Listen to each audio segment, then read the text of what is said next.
Madinah yang dilewati manusia? Nggak dilewatin.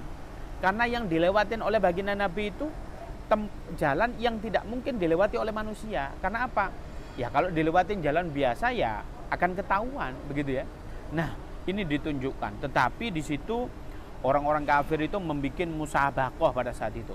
Ya perlombaan. Siapa saja yang bisa membawa Muhammad hidup atau mati, maka dia akan diberi onta. Itu miliaran ya ikhwan.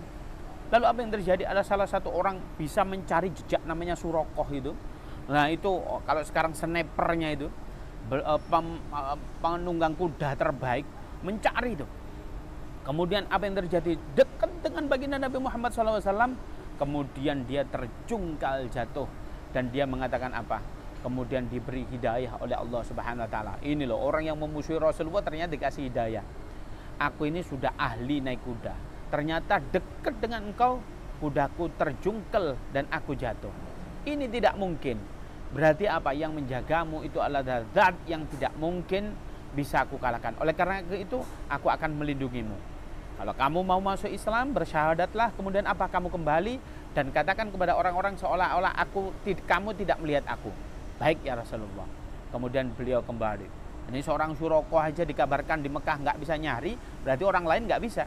Nah, ini Rasulullah langsung pergi ke Madinah, yaitu kota Yathrib, yang mana Yathrib itu artinya biasa saja, tetapi di branding oleh baginda Nabi, yaitu Madinah Al-Munawwarah, yaitu kota yang sangat munawwar, kota yang sangat apa? Kota yang sangat bercahaya.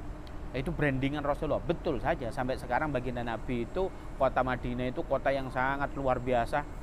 Kotanya tidak seperti megah seperti Eropa, tapi ngangenin, tapi indahnya luar biasa. Di situ ada Masjid Nabawi. Oleh karena itu luar biasanya baginda Nabi Muhammad SAW. Baik. Kemudian apa? Baginda Nabi setelah hijrah ke sana baru memerdekakan kota Mekah ini. Setelah dimerdekakan, Rasulullah itu tidak haji, masih belum bisa. Kemudian beliau melakukan umroh dan melakukan umroh. Kemudian di tahun hijrah yang ke-10 barulah baginda Nabi Muhammad SAW melakukan ibadah haji. Ini menunjukkan bagi siapa saja yang hendak umroh belum haji, boleh hukumnya. Apakah kita selama umroh ini hanya sekali saja umrohnya? Boleh berkali-kali. Sebab baginda mengatakan ada loh suatu amalan, kalau kita ini tak mengamalkan amalan tersebut tanpa kita beristighfar, mukaffirat bainahuma, Allah memberikan maghfirah. Apa amalan tersebut? Yaitu antara umroh satu dengan umroh yang lain. Maka kalau ada yang umroh sekali datang berkali-kali, boleh mendapatkan mukaffirat, yaitu mendapatkan maghfirah dari Allah Subhanahu Wa Taala atas dosa-dosa kita. Itulah luar biasanya pahala umroh. Nah di Mekah ini Rasulullah lahir di situ, dan di Mekah ini banyak sesuatu hal yang sangat luar biasa. Di antaranya masjid yang kita duduki sekarang ini, masjidnya tidak sama dengan masjid-masjid yang lain. Ini adalah salah satu masjid yang disucikan oleh Allah Subhanahu Wa Taala. Di antaranya ada 3 masjid, yaitu yang pertama Masjidil Haram, yang kedua Masjidi kata Rasulullah, yang ketiga Masjid itu maksudnya Masjid Nabawi, yang ketiga adalah Masjidil Aqsa.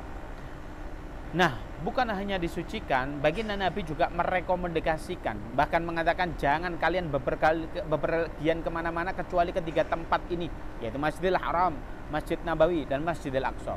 Sehingga kita boleh kemana-mana, tapi hinggaplah dulu, umrohlah dulu, hajilah dulu ke Mekah ini, ke Madinah, sampai ke Masjidil Aqsa. Semoga yang menyaksikan video ini semoga dikasih rezeki oleh Allah bisa ziarah Makkah dan ziarah ke Madinah, makam baginda Nabi Muhammad SAW.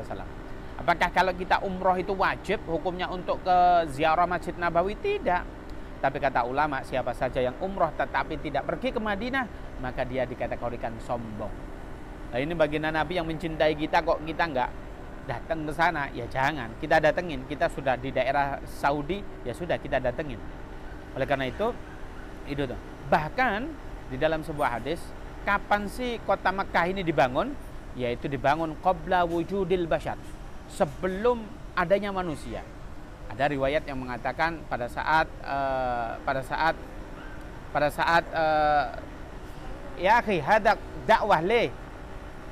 Masya Allah. Li, anta fi muskilah. Ya akhi, hal fi muskilah ma'ak. Oleh karena itu semoga kita diberi kesempatan oleh Allah bisa umrah ataupun haji, yaitu di kota Makkah, di kota kelahirannya baginda Nabi Muhammad SAW, dan kita bisa ziarah ke makam baginda Nabi Muhammad SAW. Dan di Mekah ini banyak keutamaan yang diberikan oleh Allah. Di antaranya masjid ini yaitu masjid yang diciptakan oleh Allah Subhanahu wa taala. Di dalam hadis diterangkan kapan Allah menciptakan masjid ini, qabla wujudil basar, sebelum ada manusia. Setelah 40 tahun Allah menciptakan masjid yang mulia ini, maknanya Ka'bah Baitullah itu, maka Allah menciptakan yaitu Masjidil Aqsa. Sampai sekarang kita lihat begitu mewahnya, begitu megah, dikembangkan karena jutaan orang datang ke sini. Bahkan di masjid ini sangat luar biasa, ini dimuliakan, setiap hari pembangunannya diupdate. Bahkan ini kalau diciptakan oleh sesuatu yang sangat megah, kebutuhannya sangat luar biasa, tetapi dimudahkan oleh Allah Subhanahu wa taala. Semoga Saudi memberikan dengan adanya masjid ini diberkahi oleh Allah Subhanahu wa taala khususnya.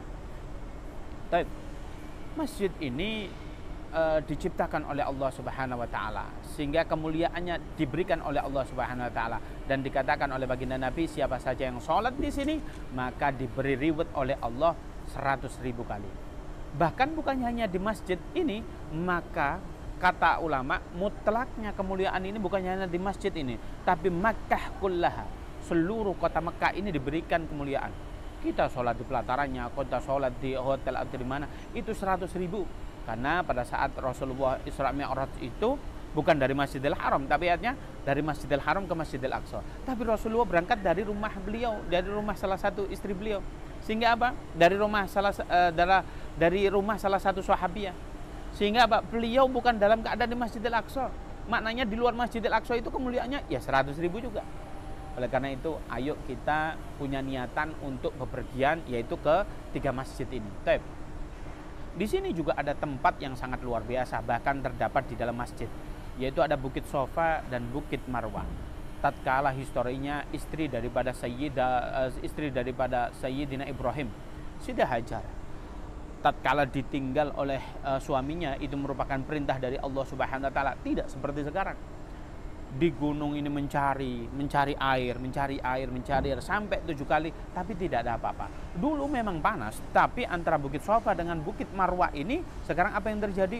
Itu AC pakai dingin, kemudian pakai marmer, dan ada 3 lantai. Ada yang tidak mampu bisa pakai skuter dan lain sebagainya. Ini kemudahan yang diberikan oleh Allah Subhanahu wa taala. Ini sudah luar biasa. Tetapi tatkala mencari sumber air, ini bukti kalau ikhtiar kita wajib, tetapi Allah memberikan rezeki itu tidak mesti di ikhtiar kita. Saya ulangi lagi, ikhtiar itu wajib, tetapi Allah memberikan rezeki atau keinginan kita itu tidak mesti di sesuatu yang ikhtiar kita. Ya bisa jadi di luar sana. Buktinya Siti Hajar itu mencari air itu dari Bukit Sofa sampai Marwah sampai 7 kali, tapi ditemukannya di samping Bukit Sofa dan Marwah, yaitu sumber air Zam-Zam yang sampai sekarang tidak pernah surut. Bahkan sumber Zam-Zam ini ada yang mengatakan, oh ini resapan orang penduduk kota Makkah aja. Enggak bisa. Ini resapannya ini bukan penduduk Makkah saja, ini ternyata sumbernya luar biasa sekali, bukan resapan. Tapi air ini tidak pernah surut, dibawa ke berbagai negara, bahkan disuplai terbesar di kota Madinah. Semua orang di sini, bahkan orang bisa minum sepuasnya. Orang itu membawa berjirgen-jirgen ke maktabnya, ke hotelnya, masih aja ada. Itu kemuliaan. Bahkan kalau molekulnya itu kita bawa ke lab, molekulnya itu bagus sekali. Bahkan kalau Anda ingin sensasi minum sambil berdiri, kata Nabi Muhammad SAW, la yashrabanna ahadukum qa'iman. Jangan kalian minum sambil berdiri.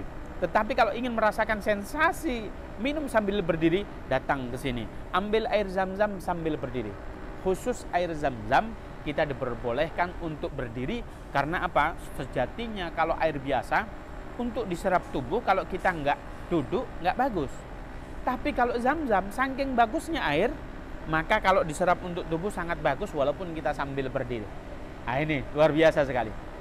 Bahkan di kota Makkah ini banyak kemuliaan yang diberikan oleh Allah. Ada sebuah tempat di mana namanya Arafah. Arafah ini biasa, saya kemarin di sana ada Jabal Rahmah, ada Gunung Rahmah. Kenapa saya katakan Rahmah? Karena di situ ada Rahim. Dikatakan bahwasanya di situ Sayyidina Adam dan Sayyidatuna Hawa diturunkan di situ. Walaupun nanti mukimnya yaitu di Palestina. Sebab Palestina itu disebut Ardul Mansya' wal Mahsyar.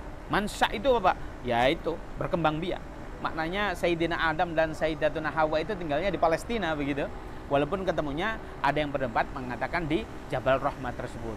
Sehingga banyak orang-orang berlomba-lomba datang ke situ. Tapi ingat ya ikhwan, tidak boleh kita datang ke situ, oh ada sayang bareng di situ, oh buang foto biar dapat jodoh, ndak.